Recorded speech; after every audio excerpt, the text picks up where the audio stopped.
बहुत पहले की बात है। एक गांव में एक दर्जी रहता था। वह अपनी सिलाई के लिए बहुत प्रसिद्ध था। बाजार में सबसे ज़्यादा उसकी मांग थी। फिर एक समय आया कि उसके ग्राहक कम होने लगे। लोग उसके सिलाई व कपड़े के डिजाइनों को पुराना फैशन का कहना शुरू कर दिया था। दर्जी के पास धीरे धीरे काम कम आने लगा। दर्जी के गरीबी के दिन आने लगे। दर्जी की बीवी ने पूछा, क्या हो गया है? तुम्हारे सारे ग्राहक भाग क्यों गए? तुम नया डिजाइन क्यों नहीं बनाते हो जो तुम्हारे ग्राहक को पसंद हो? दर्जी ने जवाब दिया, मेरे पास अब तो पैसे भी नहीं हैं कि मैं कपड़ा लाकर कोई नई डिजाइन बना सकूं। मेरे पास जितना कपड़ा है बस उससे एक जैकेट बन सकता है। शाम को दर्जी ने उस कपड़े से जैकेट बनाने के लिए कपड़ा काट कर रख दिया। उसने सोचा कल इसकी सिलाई करेंगे। दूसरे दिन नाश्ता करने के बाद दर्जी ने जब सिलाई के लिए कपड़ा उठाया तो देखता है कि जैकेट की बहुत ही बढ़िया सिलाई की गई थी और जैकेट भी बहुत सुंदर लग रहा था। दर्जी खुशी के मारे अपनी बीवी का माथा चूम लिया और बोला, तुम तो बहुत सुंदर जैकेट बनाई हो। दर्जी की बीवी चौंक कर बोली, मेरी समझ में कुछ नहीं आ रहा, तुम क्या बोल रहे हो? मुझे सिलाई करनी नहीं आती और ना तो मैंने कोई जैकेट सिली है। दर्जी चकित था, तो रात को जैकेट कौन सिल गया? वह दोनों बातें कर ही रहे थे कि किसी ने दरवाज़ा खटखटाया। वह एक ग्राहक था जिसे एक जैकेट की आवश्यकता थी।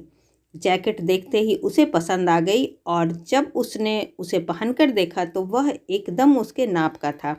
ग्राहक खुश होकर जैकेट के अच्छे पैसे दे गया। दोनों अभी खुश हुए ही थे कि ग्राहक थोड़ी ही देर में वापस दर्जी के घर आ गया।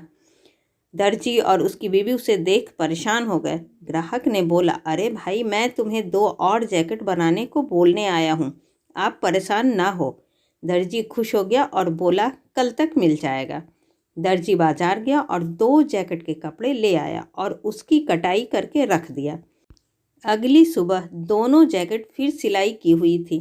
दर्जी के जैकेट की प्रशंसा सुन 5 लोग दर्जी के पास आए और उन्होंने भी जैकेट बनाने के लिए कहा। दर्जी को मुँह मांगे दाम मिल रहे थे। दर्जी के मन में यही बात चल रही थी कि आखिर कौन है जो मेरी मदद कर रहा है। दर्जी ने 5 जैकेट काट कर रख दिए। उस रात उसकी बीवी भी देखना चाहती थी कि आखिर कौन उसकी मदद कर रहा है। उस रात दोनों अपने बिस्तर पर जाकर नहीं सोए, सिलाई वाले कमरे के पर्दों के पीछे छिपकर खड़े हो गए। आधी रात का समय होगा। ना जाने कहाँ से कमरे में 5 बौने आए।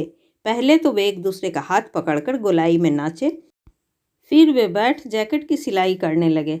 सिलाई खत्म कर जब वे जाने लगे तो दोनों पर्दे के पीछे से निकल उसके सामने आ गए।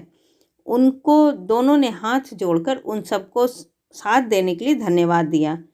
दर्जी बोला, मैं आप लोगों के लिए क्या कर सकता हूँ? बौने बोले, तुम्हें मेरी ज़रूरत थी तो हम लोगों ने तुमसे बिना पूछे ही तुम्हारी मदद की। इसी प्रकार जब तुम्हें लगे किसी को मदद की ज़रूरत है तो तुम भी उनकी मदद करना। कभी किसी की मदद जताकर नहीं किया जाता। मदद का मतलब ऐसा होना चाहिए कि दाएं हाथ से किए मदद बाएं हाथ को मालूम न चले। ऐसी ही अच्छी और ज्ञानवर्धक कहानी सुनने के लिए प्लीज़ आप सब मेरे चैनल को सब्सक्राइब ज़रूर करें। तब तक के लिए बाय बाय।